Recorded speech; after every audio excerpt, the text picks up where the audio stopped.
Hello and welcome to the chemistry class once again.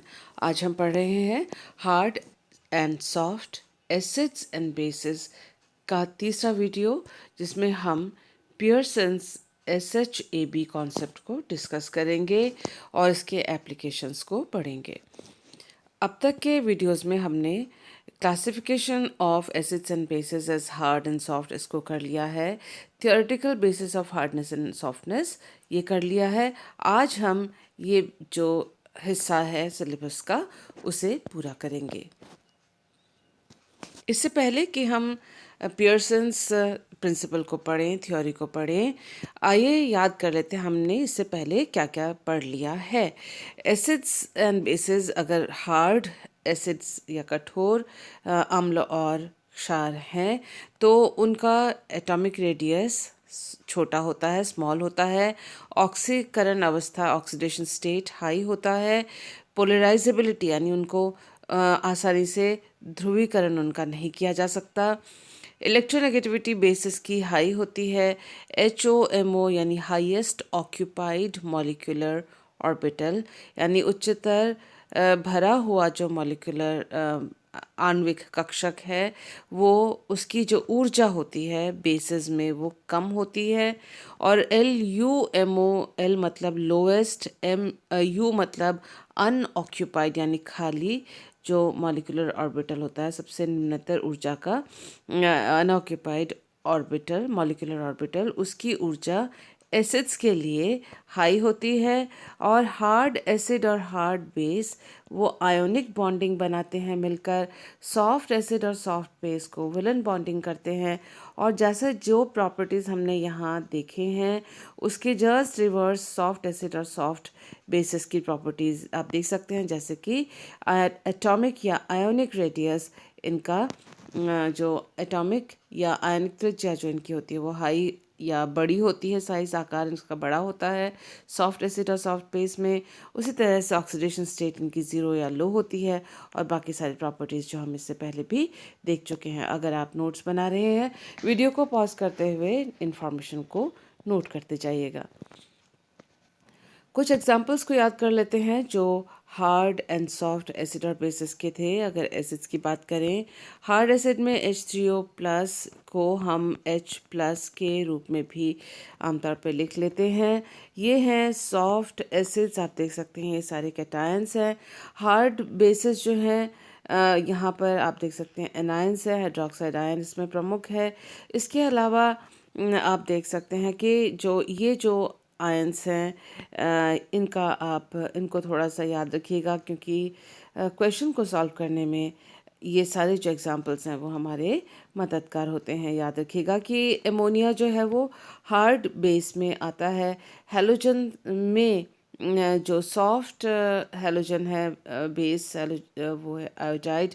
और साथ ही में याद रखिएगा कि आप बेसिस में हार्ड बेस जो है वो हैलोजन्स में फ्लोराइड और क्लोराइड आयंस हैं। इस बात का ध्यान रखिएगा। ये रीज़न यहाँ इससे पहले भी हम डिस्कस कर चुके हैं, वो ये इसका आकार बड़ा होता है और इनके आकार छोटे होते हैं। जो छोटे साइज़ के हैं वो सारे हार्ड स्पीशीज़ होंगे, चाहे वो एसिड्स में है चाहे वो बेसिस में है। तो आइए आज हम जानते हैं पियर्सन्स SHAB कॉन्सेप्ट या प्रिंसिपल के बारे में। इस कॉन्सेप्ट को क्यों यूज़ किया जाता है, क्या फ़ायदा है इसका, एप्लीकेशन से ज़्यादा एप्लीकेशन तो हम बाद में पढ़ लेंगे कि इसका यूज़ किस लिए किया जाता है वो देख लेते हैं हम। इसका यूज़ हम कंपाउंड्स के स्थायित्व को पता करने के लिए करते हैं। रिएक्शन मैकेनिज़्म किस दिशा में अभिक्रिया जाएगी उसके बारे में हम पियर्सन्स SHAB कॉन्सेप्ट के द्वारा जानकारी प्राप्त करते हैं और यूज़ करते हैं इस जानकारी को इन दोनों कामों के लिए, मुख्यतः इन दोनों बातों के लिए। The Pearson's SHAB concept states that, जो पियर्सन्स SHAB कॉन्सेप्ट है उसके अनुसार soft acid reacts faster and form stronger bond with soft basis. कुल मिला के सॉफ्ट एसिड सॉफ्ट बेस के साथ तीव्रता से रिएक्ट करता है, रिएक्शन करता है और प्रबल बंध बनाता है। जबकि हार्ड एसिड जो है हार्ड बेस के साथ तेज़ी से अभिकृत होता है, फास्ट रिएक्ट करता है और स्ट्रॉन्ग बॉन्ड्स या प्रबल बंध बनाता है। यदि हम बाकी सारे जितने कारक हैं, फैक्टर्स हैं, उनको हम बराबर रखते हैं तो सॉफ्ट एसिड और सॉफ्ट बेस के बीच में स्ट्रॉन्ग बॉन्ड बनते हैं और रिएक्शन फास्ट होती है। इसी तरह से हार्ड एसिड और हार्ड बेस के बीच में स्ट्रॉन्ग बॉन्ड बनते हैं और फास्ट रिएक्शन होती है।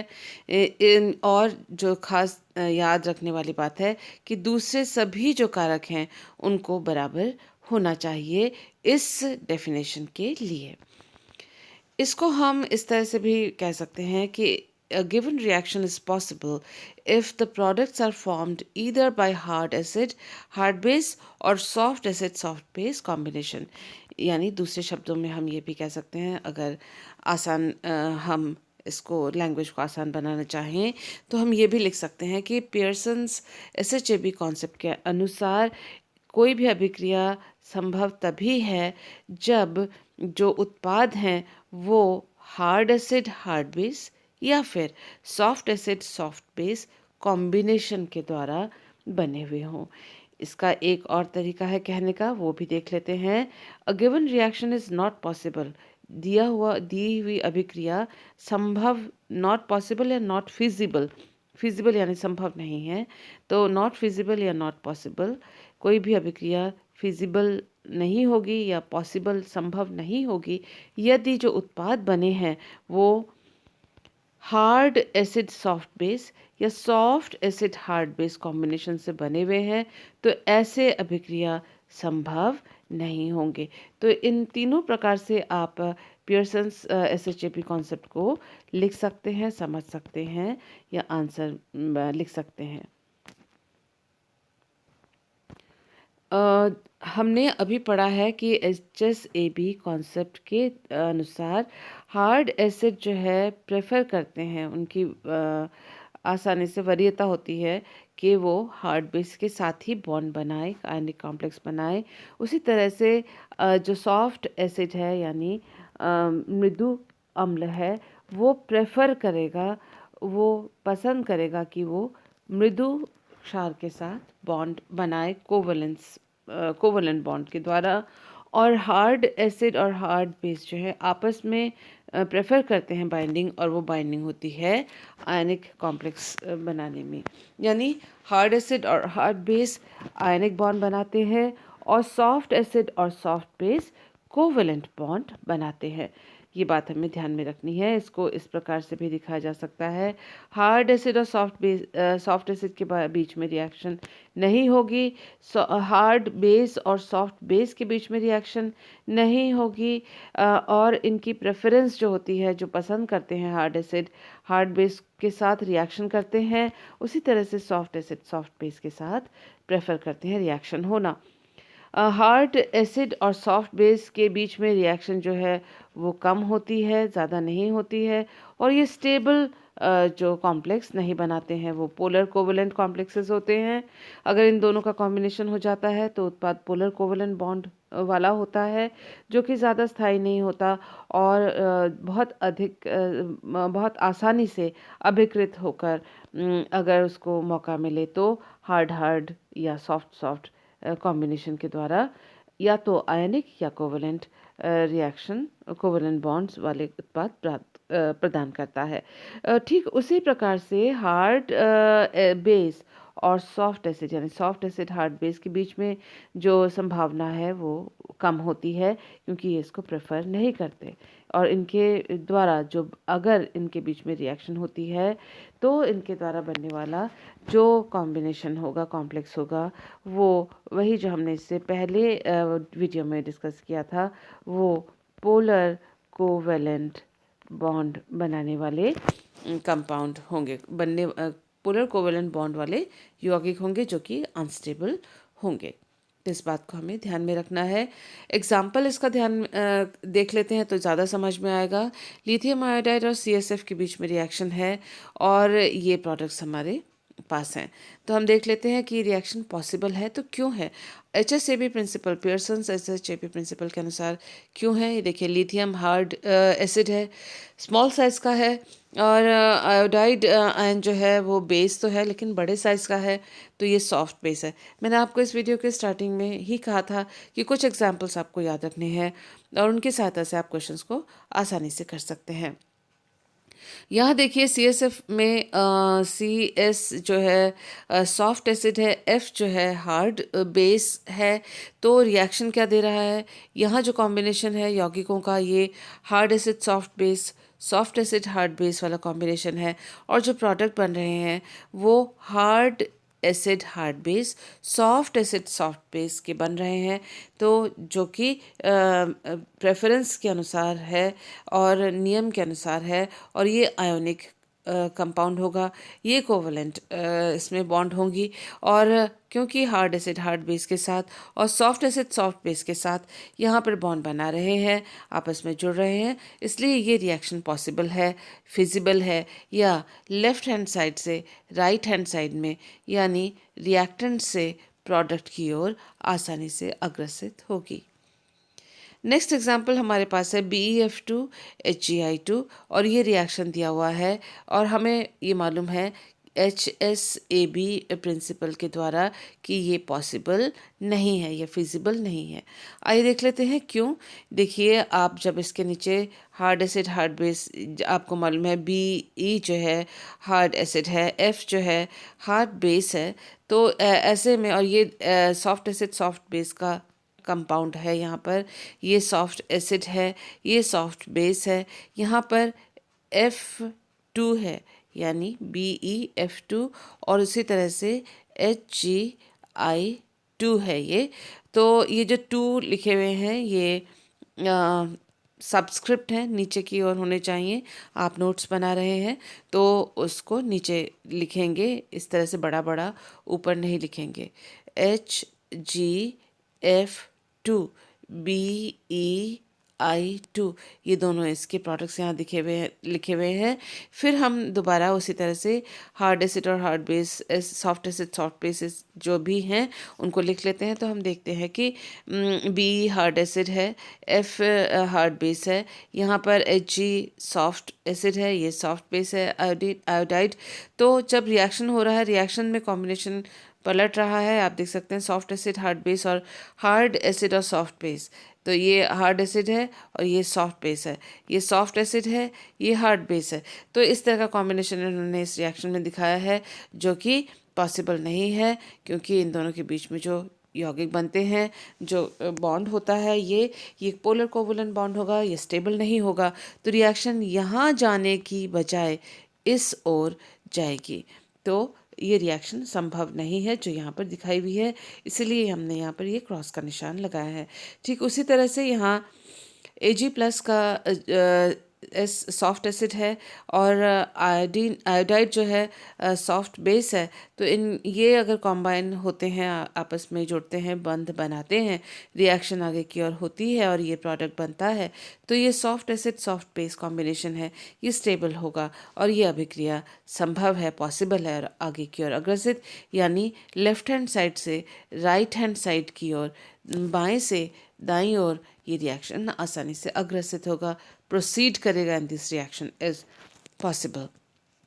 उसी तरह से अगर हमने I- की जगह F- ले लिया तो हमें लगेगा ये तो हैलोजन ही है, कौन सा दोनों को एक जैसा रिएक्ट करना चाहिए, कौन सा नया इसमें कोई बात होगी, कौन सी नई बात होगी। लेकिन जब हम देखेंगे तो ये देखेंगे this is soft acid, this is hard base. तो सॉफ्ट एसिड हार्ड बेस का कॉम्बिनेशन, ये प्रोडक्ट, ये रिएक्शन आगे जाके जो प्रोडक्ट बनेगा वो अनस्टेबल होगा, ये अभिक्रिया सामने की ओर नहीं जाएगी। उसका मतलब ये आगे की ओर, सामने की दिशा की ओर प्रोडक्ट बनाने में, इस रिएक्शन में ये संभव नहीं होगा, इसलिए ये क्रॉस लिखा हुआ है। हालांकि ये भी हैलोजन है, ये भी हैलोजन है, और ये दोनों आयंस सेम है, फिर भी ये रिएक्शन संभव है और ये रिएक्शन संभव नहीं है, क्योंकि ये soft acid soft base combination वाला प्रोडक्ट है, जबकि ये सॉफ्ट एसिड हार्ड बेस वाला प्रोडक्ट है जो कि अनस्टेबल है।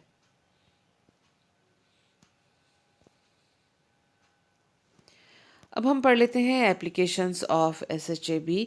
कुछ आसान से एप्लीकेशंस हैं और आपके आंसर को बड़ा अच्छा बना देंगे ये आप वीडियो को पॉज करते हुए नोट करते जाइएगा पॉइंट वाइज। जो पहला एप्लीकेशन है वो है रिलेटिव स्टेबिलिटी ऑफ कॉम्प्लेक्सेस। अब अभी थोड़ी देर पहले हम इसके बारे में इससे पहले वाले स्लाइड में डिस्कस कर चुके हैं।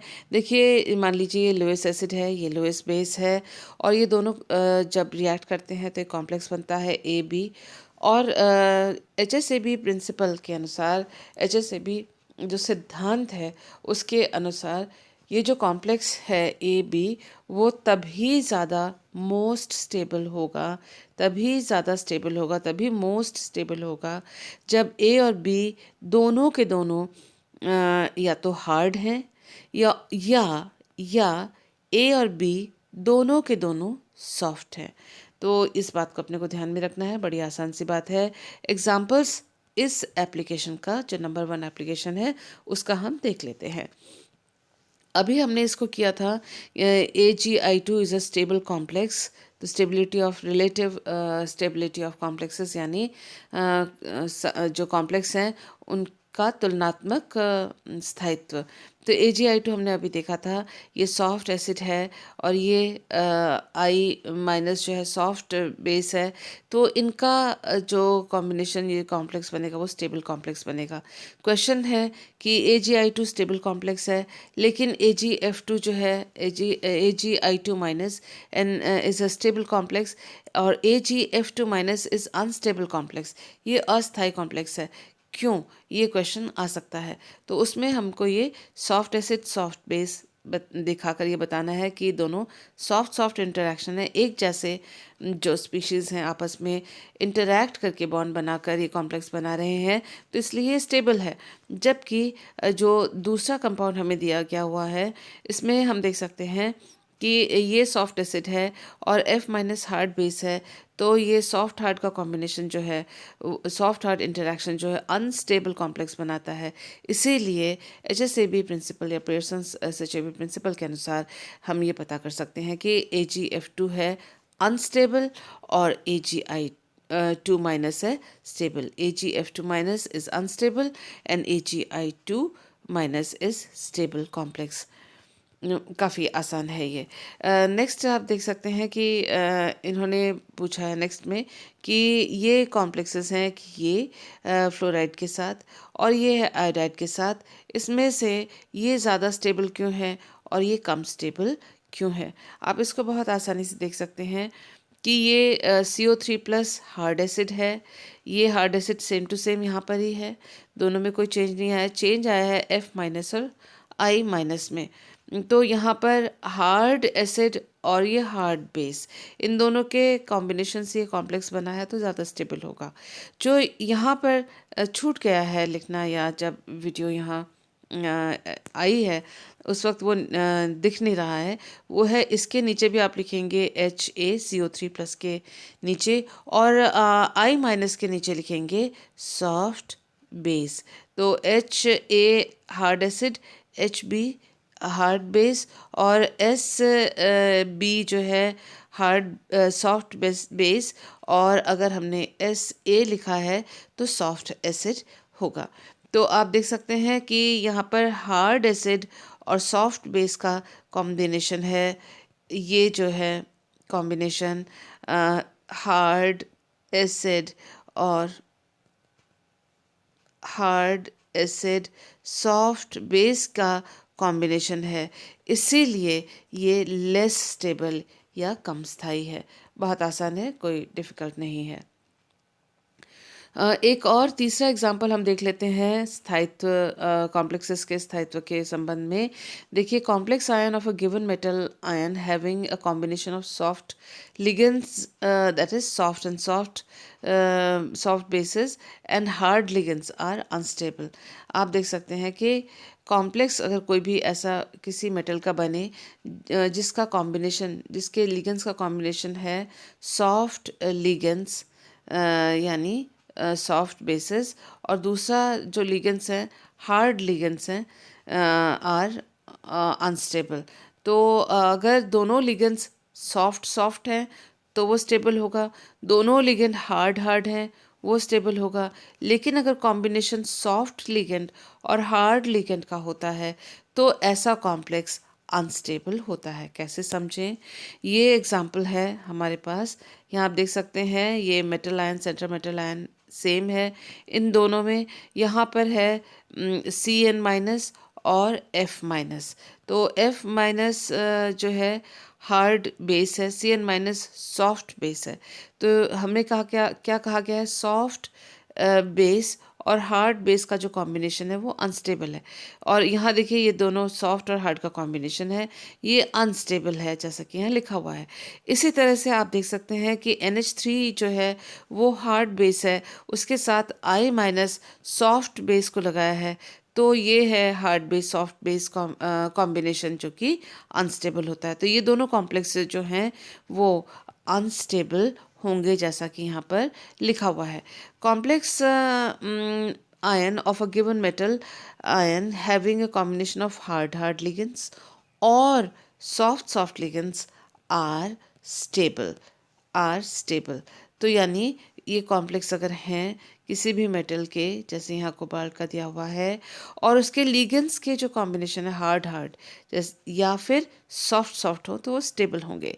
तो आप देख सकते हैं वही लिगेंड्स जो यहाँ यूज़ किए हैं वो यहाँ पर भी यूज़ किए गए हैं, लेकिन यहाँ पर कॉम्बिनेशन यहाँ हार्ड एंड सॉफ्ट का था, यहाँ सॉफ्ट एंड हार्ड का कॉम्बिनेशन यहाँ दिया हुआ है। CN जो है सॉफ्ट है, I जो है सॉफ्ट बेस है, उसी तरह से NH3 हार्ड बेस है, F- हार्ड बेस है।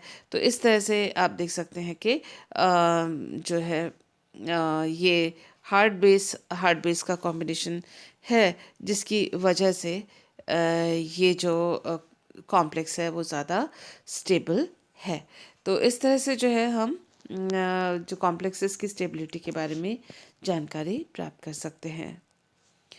दूसरा एप्लीकेशन है formation of complexes with ambidentate ligands. Ambidentate ligands का मतलब है कि ऐसे लिगेंड्स, अगर कोई लिगेंड है उसके यहाँ पर एक एटम है, यहाँ दूसरा एटम है, दोनों एटम्स से कभी इससे वो अगर बॉन्डिंग कर सकता है मेटल आयन के साथ, तो उसको एम्बीडेंटेट लिगेंड कहते हैं।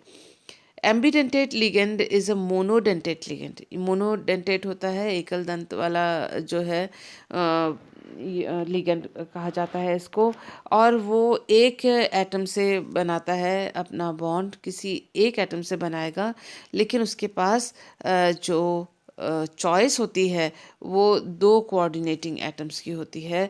दो एटम्स उसके पास ऐसे होते हैं जो सहसंयोजक उपसहसंयोजक बंध या कोऑर्डिनेट बॉन्ड बना सकते हैं। फॉर एग्ज़ाम्पल SCN- जो है वो एक एम्बीडेंटेट लिगेंड है। क्यों? क्योंकि ये सल्फ़र और नाइट्रोजन दोनों के द्वारा ये बॉन्ड बना सकता है।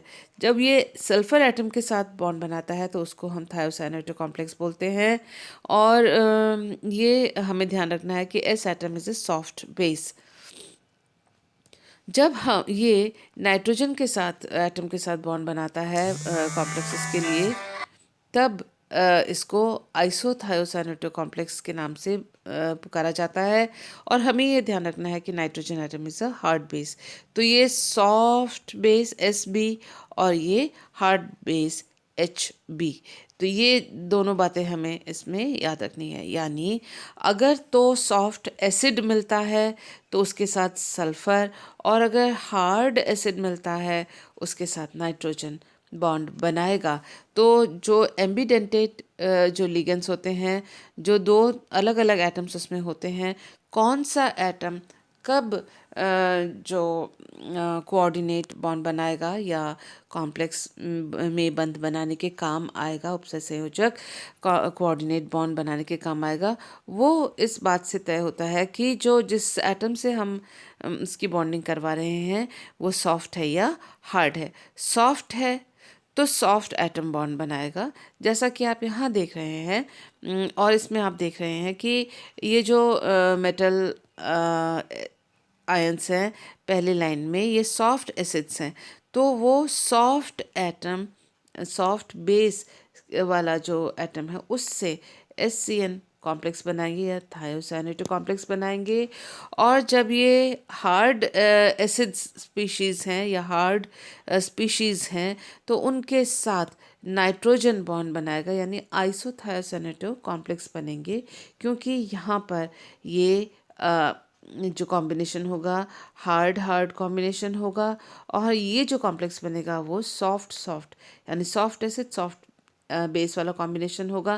तो इसलिए ये स्टेबल होगा थायोसाइनेटो, और यहाँ हार्ड हार्ड वाला हार्ड एसिड हार्ड बेस वाला कॉम्बिनेशन होगा तो आइसोथायोसाइनेटो कॉम्प्लेक्स स्टेबल होगा और वही बनेगा।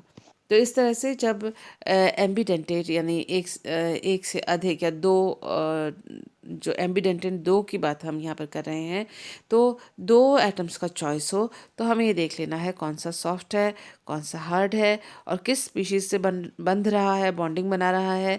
तो सॉफ्ट का सॉफ्ट के साथ, हार्ड का हार्ड के साथ कॉम्बिनेशन होगा और उसी अनुसार वो लिगेंड्स के एटम बंध बनाएंगे। जो नेक्स्ट हमारे पास एप्लीकेशन है prediction of feasibility of reaction. कोई जो अभिक्रिया है वो पॉसिबल है या फिजिबल है या नहीं है। तो इसमें भी हार्ड हार्ड हार्ड और सॉफ्ट सॉफ्ट कॉम्बिनेशन जो हैं वो रिएक्शन पॉसिबल होंगे, और जो हार्ड और सॉफ्ट या फिर सॉफ्ट एसिड और हार्ड बेस के साथ जो कॉम्बिनेशन होंगे वो फिजिबल नहीं होंगे। अब तक आपको काफ़ी एग्जांपल्स याद हो जाने चाहिए। एग्जांपल हम देख रहे हैं HgO की रिएक्शन बिटवीन जो है reaction between HgO and H2S with HCl। तो ये दो हैं HgO और ये HGS है, सॉरी यहाँ प्रिंटिंग मिस्टेक है, HgONHGS। आप इसमें क्या देख सकते हैं, ये दिस इज़ रॉन्ग, इसकी जगह आपको HGS लिखना है और नीचे जो रिएक्शन है उसके अंदर वो ठीक किया हुआ है। देखिए HgO और HGS में फ़र्क क्या है, सिर्फ ऑक्सीजन की जगह सल्फर है। ऑक्सीजन छोटे आकार का है, सल्फर बड़े आकार का है। छोटे आकार का है तो वो हार्ड होगा और बड़े आकार का सल्फर है तो वो सॉफ्ट होगा। और हम देखते हैं कि इसमें भी कोई परिवर्तन नहीं है, यहाँ HgHg आयंस में भी कोई परिवर्तन नहीं है। परिवर्तन यहाँ है, ऑक्सीजन के यहाँ पर सल्फर है, ऑक्सीजन की जगह यहाँ पर सल्फर है। तो हम देख सकते हैं कि यहाँ पर ये सॉफ्ट एसिड है और ये हार्ड बेस है। उसी तरह से HCl में H जो है सॉफ्ट एसिड है, Cl सॉफ्ट बेस है। और जब हम इस रिएक्शन को का प्रोडक्ट देखते हैं तो हम देख सकते हैं कि ये सॉफ्ट एसिड और सॉफ्ट बेस का कॉम्बिनेशन बना है इस रिएक्शन के द्वारा। और यहाँ पर ये हार्ड एसिड के दो हाइड्रोजन और हार्ड बेस का जो ये ऑक्सीजन आपस में मिले हैं, तो ये रिएक्शन जो है हार्ड एसिड हार्ड बेस और सॉफ्ट एसिड सॉफ्ट बेस के इंटरैक्शन के द्वारा, बंधों के द्वारा बना है, तो ये रिएक्शन होगा पॉसिबल। यहाँ क्योंकि ये सॉफ्ट है तो यहाँ पर हम देख सकते हैं कि सॉफ्ट और सॉफ्ट ये वाला कॉम्बिनेशन ज़्यादा स्टेबल है, न कि ये वाला कॉम्बिनेशन या ये वाला कॉम्बिनेशन। तो यहाँ सॉफ्ट सॉरी ये वाला कॉम्बिनेशन, यहाँ एक बार और सुन लीजिए इसको। यहाँ सॉफ्ट एसिड और सॉफ्ट बेस वाला कॉम्बिनेशन है, ये भी सॉफ्ट एसिड सॉफ्ट बेस वाला कॉम्बिनेशन है, लेकिन यहाँ पर हार्ड एसिड और सॉफ्ट बेस वाला कॉम्बिनेशन है, तो ये जो है अनस्टेबल है। यहाँ अगर हम देखें तो ये हार्ड एसिड हार्ड बेस वाला हार्ड एसिड और हार्ड सॉफ्ट बेस वाला कॉम्बिनेशन था, लेकिन यहाँ पर ये जो कंपाउंड है वो रिएक्ट इसलिए नहीं करना चाहिएगा क्योंकि ये ज़्यादा स्टेबल है। सॉफ्ट एसिड सॉफ्ट बेस वाला कॉम्बिनेशन है जिसको तोड़ के हम हार्ड एसिड सॉफ्ट बेस वाला कॉम्बिनेशन बना रहे हैं, इसलिए ये रिएक्शन फिजिबल नहीं है या पॉसिबल नहीं है, क्योंकि हमने रिएक्शन पूछी है HgO और HgS के द्वारा। तो HgO जो है वो तो रिएक्ट कर जाएगा, HgS जो है वो रिएक्ट इसलिए नहीं करेगा क्योंकि उसको तोड़कर अनस्टेबल कंपाउंड का फॉर्मेशन यहाँ पर हो रहा है। नेक्स्ट एग्जांपल है reaction between CuI2 and CuF। इन दोनों के बीच में रिएक्शन है वो दिखा सकते हैं। ये इनके रिएक्शन होगी या नहीं होगी, ये प्रश्न है। तो आप देख सकते हैं कि आप इस रिएक्शन को Cu2+HAI-SB इस तरह से SaHB इस तरह से आप प्रोडक्ट के नीचे भी लिखते चले जाइए, हार्ड एंड सॉफ्ट। और उसके लिए आपको ये सारे जो कौन से हार्ड एसिड और हार्ड बेस हैं, सॉफ्ट एसिड सॉफ्ट बेस हैं, उनका जो एग्जाम्पल है वो आपको याद रखना पड़ेगा। अब आप देख सकते हैं कि जो रिएक्शन है उसमें सॉफ्ट एसिड सॉफ्ट बेस और हार्ड एसिड हार्ड बेस का कॉम्बिनेशन बन रहा है, तो ये फेवरेबल है, इसलिए ये रिएक्शन पॉसिबल है। यहाँ पर एक बार फिर मैं आपको बता दूँ, इस जगह पे इसको आप HGS लिखिएगा।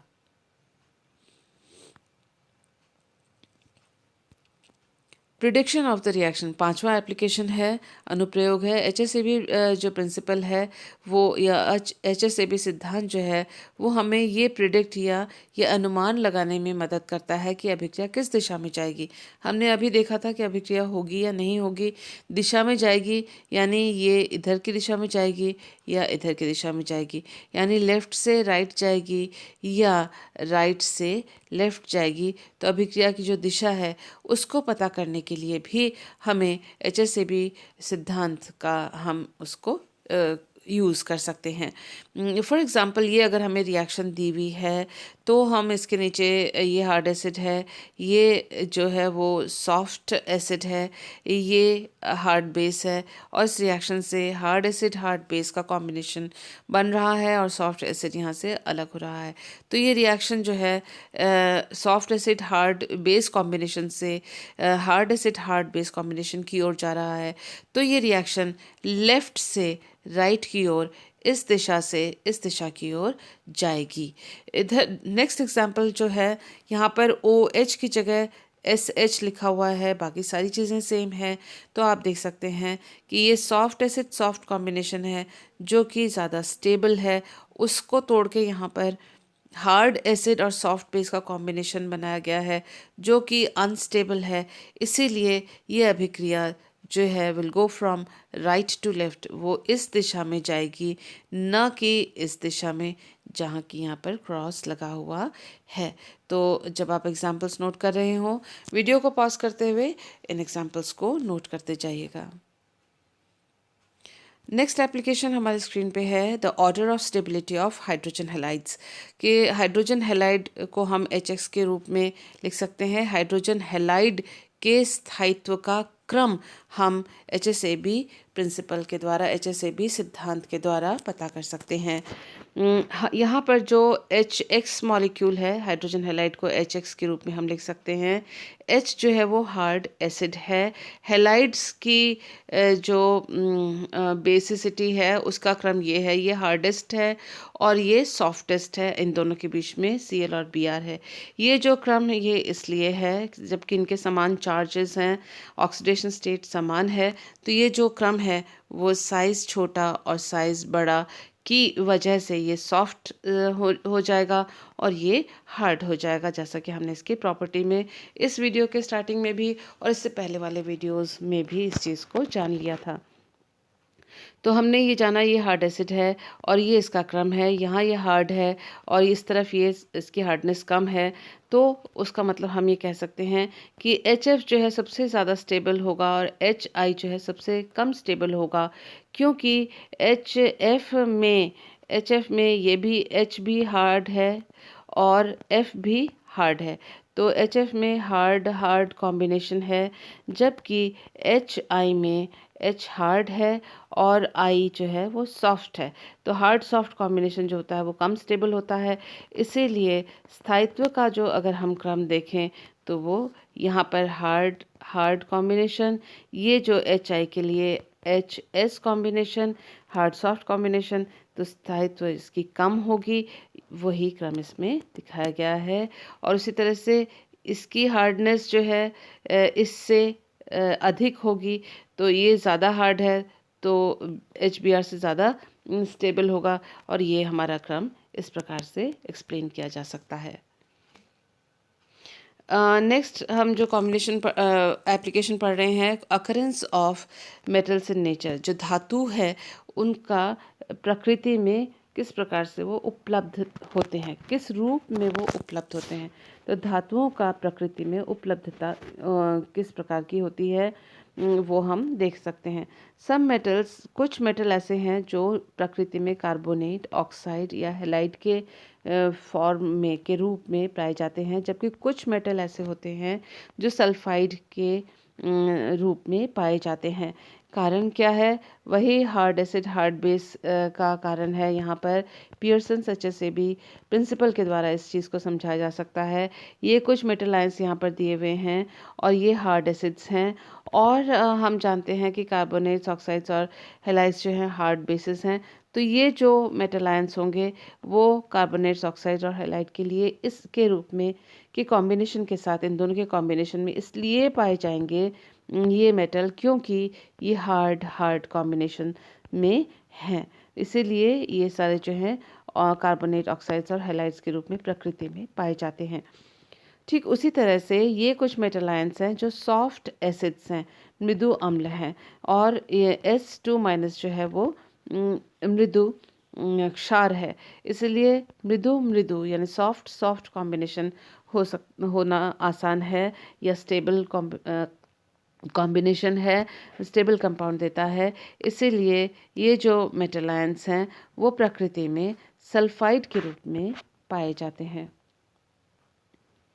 पॉइजनिंग ऑफ मेटल कैटलिस्ट, जो मेटल कैटलिस्ट है, धातु उत्प्रेरक है, उसका पॉइजनिंग, उसको विषाक्त कर दिया जाना, यानी उसको इनएक्टिव कर दिया जाना, किसी काम का उसको नहीं रखना। कैटलिस्ट के रूप में वो प्रयोग तब नहीं हो पाता है जब, जैसे कि उसके ऊपर कुछ बेस जो है अवशोषित हो जाए उस धातु के ऊपर। सम मेटल्स, जैसे कुछ मेटल जैसे निकल, प्लेटिनम इत्यादि, ये सॉफ्ट एसिड है और वो कैटलिस्ट या उत्प्रेरक की तरह कार्य करते हैं। ध्यान रखें, ये सॉफ्ट एसिड हैं। ये जो मेटल्स जो कैटलिस्ट या उत्प्रेरक के रूप में कार्य करते हैं वो सॉफ्ट एसिड हैं। और ये जो सॉफ्ट एसिड कैटलिस्ट हैं वो स्ट्रांगली एब्जॉर्ब कर लेते हैं, तीव्रता से अवशोषित कर लेते हैं अपने अपने सतह पर। ये जो सॉफ्ट एसिड कैटलिस्ट हैं अपनी सतह पर तीव्रता से अवशोषित या एब्जॉर्ब कर लेते हैं। किसको? सॉफ्ट बेसिस को, मृदु क्षार को, जैसे CO या असंतृप्त यौगिक या फॉस्फाइन आर्साइन के लिगेंड्स वाले, फॉस्फाइन और आर्साइन कंटेनिंग लिगेंड्स, ये सारे जो लिगेंड्स हैं या CO हैं, अनसैचुरेटेड कंपाउंड्स हैं जो कि सॉफ्ट बेस का कार्य करते हैं, वो इन मेटल्स के ऊपर अवशोषित हो जाते हैं, जो कि सॉफ्ट एसिड्स हैं। देख लीजिए, एक बार और सुन लीजिए। ये जो कंपाउंड्स हैं जैसे CO या असंतृप्त यौगिक जैसे ओलेफिन्स इत्यादि, फॉस्फाइन और आर्साइन वाले लिगेंड्स, क्योंकि ये सॉफ्ट एसिड हैं और ये सारे जो हैं लिगेंड्स सॉफ्ट बेस हैं, इसलिए इन मेटल के सतह के ऊपर, सरफेस के ऊपर ये स्ट्रांगली, तीव्रता से, बहुत अच्छी तरह से बंध जाते हैं, एब्जॉर्ब हो जाते हैं। जैसे एब्जॉर्ब हो जाएंगे तो इसका जो कैटालाइटिक इफ़ेक्ट है, इसके जो उत्प्रेरकीय जो इसका प्रभाव है या कार्य है, वो ख़त्म हो जाएगा और ऐसे को वो किसी काम का नहीं रह जाएगा। और ऐसे कैटलिस्ट जिस पर जो लिगेंड्स एब्जॉर्ब हो चुके हैं, उन कैटलिस्ट को हम पॉइजनड कैटलिस्ट कहते हैं। पॉइजन का मतलब है जहर, आपको मालूम है, और ये किसी काम का तब कैटलिस्ट के रूप में नहीं रहता है। Metal catalyst are not affected by hard acids. जो मेटल कैटलिस्ट हैं, क्योंकि मेटल कैटलिस्ट सॉफ्ट एसिड्स हैं, ये मेटल कैटलिस्ट सॉफ्ट एसिड हैं, इसलिए हार्ड बेस इसके ऊपर एब्जॉर्ब नहीं होता, इसके ऊपर अवशोषित नहीं होता।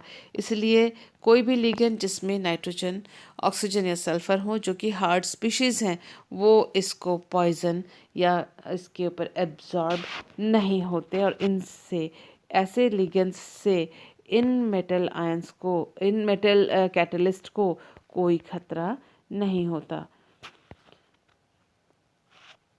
अब हम पढ़ते हैं लिमिटेशंस ऑफ एसएचएबी प्रिंसिपल। अब तक आपको सुन के लग रहा होगा एसएचएबी प्रिंसिपल से या पियर्सन्स एसएचएबी प्रिंसिपल के द्वारा हम सभी चीज़ को सॉल्व कर सकते हैं, लेकिन नहीं। इसमें कई एग्जांपल्स ऐसे हैं जिसको हम एचएसएबी प्रिंसिपल के द्वारा एक्सप्लेन नहीं कर सकते। उसका एक दो एग्जांपल्स हम यहाँ पर लिखते हैं और देख लेते हैं। एग्जामिनेशन पॉइंट ऑफ व्यू से इतना ही काफ़ी है। आप देख सकते हैं कि ये सॉफ्ट बेस है और ये एच एफ जो है हार्ड एसिड हार्ड बेस का कॉम्बिनेशन है, और ये रिएक्शन आगे जा रही है। ये रिएक्शन पॉसिबल है, और जबकि इसका जो प्रोडक्ट है, ये देखिए, ये हार्ड एसिड ये रहा, ये सॉफ्ट बेस ये रहा, तो हार्ड एसिड सॉफ्ट बेस का कॉम्बिनेशन है और ये रिएक्शन आगे जा रही है।